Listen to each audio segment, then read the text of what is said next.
All right, let's dive right in this thing. So first, I could probably spend an entire, an entire video on just the technique of this route, because over these 4 or 5 years we've been doing this, we've had a lot of trial and error and trying to figure out how to best teach this thing, and I've done it all different ways. The biggest thing I'd say is there are particular details to this that I think make it effective, or potentially really ineffective.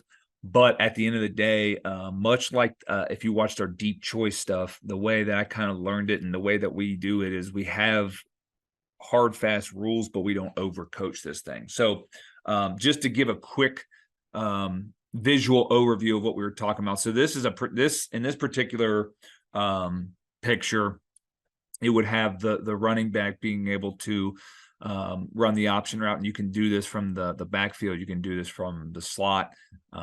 Really, we have options for all 5 of our skill guys. But just for this visual, so if you were breaking this down on the most basic version, and you'd see this with the New Orleans Saints, you take a basic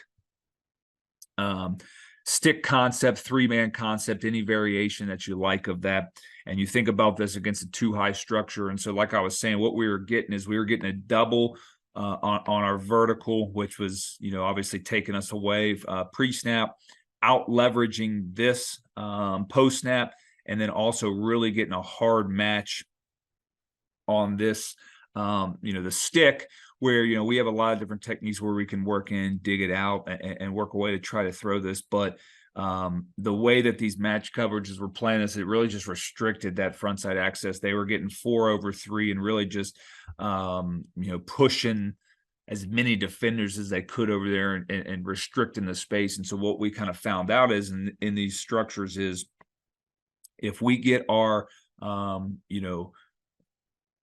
post on the outside over top of this option route, what we were noticing is we were creating an insane isolation on an inside linebacker. And depending on if you run this from the backfield or the slot, that should be a really, really good matchup for a lot of us in particular situations. So what we were ultimately doing is, and the way that I learned it off the video from the Saints, is what we do in these type of situations is simply, you could run any version of this, and we're going to talk about this one. But hey, if we get, if we don't have free access with our flat control, if they're in a 2-high structure, that's going to eliminate the vertical. And on the snap, the Mike pushes, we're going to the backside isolation route and then working and winning off his leverage. So the quick coaching point on the actual route, which these first couple clips are, the key details for us is we want to push to the toes of the linebacker. The height that we allow our guys to go is about 6 yards. You can't go past 6 because you're going to get identified by a quarter safety at that point, and now you're going to have a second body in there that we're not anticipating. We want to square up the defender to create an ability and or an illusion of a 2-way go, and then we want to win with speed out of there. Now, we do teach the skippy release to kind of identify what's going on, but I think that that's a different type of there's a different purpose for that than we know that we're going to get a one-on-one match coverage isolation, where these backers are really going to anchor down their position and try to push us to push the route to any type of help that they have. They're going to really, the more that we do this, we get a lot of anchor where they're not going to let us go across their face, because they know the void that's been created. And if it's into the boundary, they might have a trap 2 going on out here. And if we don't square up the defender and we just immediately release to the flat, we're going to alert this cover 2 corner, who's now going to be driving down, which can create picks or big hits on receivers. So squaring up the defender is critical, no matter what the leverage is. And then when we first teach this, we just teach it with a one-step stab. So if we wanted to square this guy up and hit outside, we'd one-step stab and run away flat away from that defender.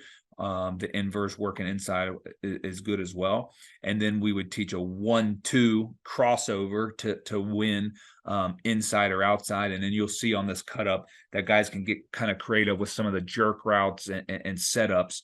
The more that you get comfortable with this.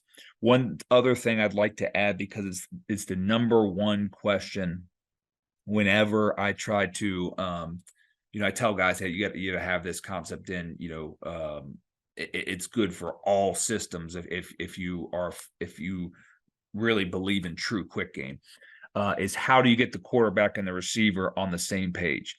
And honestly, it's just something that if you believe in, you got to work on.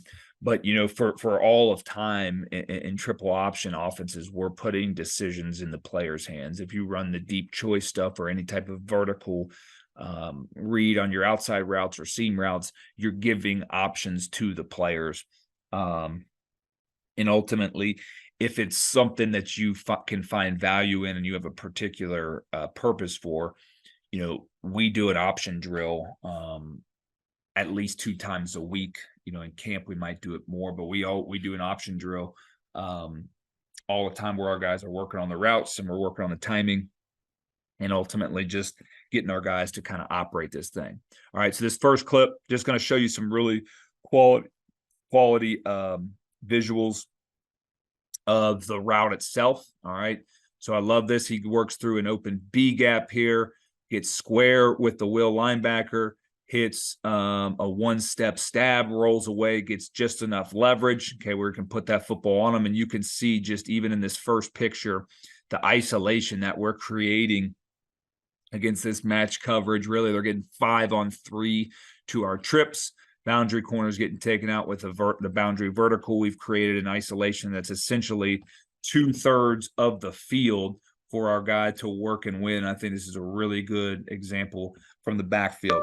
Kind of cook through these just because we have a lot of different cut-ups I want to show you, but we'll hit the details. You can see from this angle, squaring up the defender and just winning with speed. All right, boom, stab, roll away, take it, and you can see there's a nice two-way go available for him, 23 on 1st and 10. All right, same type of concept here with an attached tight end. Going to work through an open B gap. We're going to square up this defender. I would like to close the distance on that defender a little bit more. All right, but we get a slight freeze of his hips right there, which gives us just enough room to out leverage him, put him on the back hip, and try to tack away a really good player in space. We get 22 on 1st and 10. You can see the isolation again is about 2/3 of the field worth, where we can go inside or outside, take the access that they're presenting us. All right, this is just the depiction of the how it operates from the slot. A lot of the NFL teams use this. Obviously, Julian Edelman and Wes Welker, Tyler Boyd with the Bengals. A lot of teams utilize this concept. Keenan Allen has a lot of good cuts of this thing on his YouTube, route cut-ups. It's all the same as far as the concept would go. And so the easy way to do this is, hey, we want to get 3 out and let's just draw a stick concept. All right, here we go. There's a stick concept. Somebody's got to match the flat. Somebody's got to push over here if they want to maintain a too-high structure. Boom, field or boundary. We've created an isolation that we can access. I prefer the option route coming from the slot just because there's a little bit, obviously, a lot less muck of trying to work through, a pass setting offensive line, a defensive line work and twists and things like that. You can really gain the leverage pretty quickly on the defender and roll from there. But they're both of pretty high value. You'll see here, this is a 3-by-1 version where our number 3 is going to work off this nickel. All right, does a great job of hitting a one-step stab.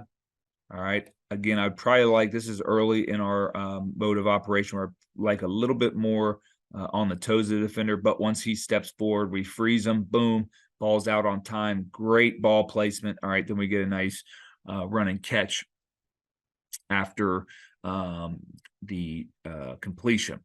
This one's one of the more creative operations here, but again, this is where guys kind of, they want to set up these stick routes. They can set them up and work back underneath on these returns. The return routes are a part of our smash package if you watch that video.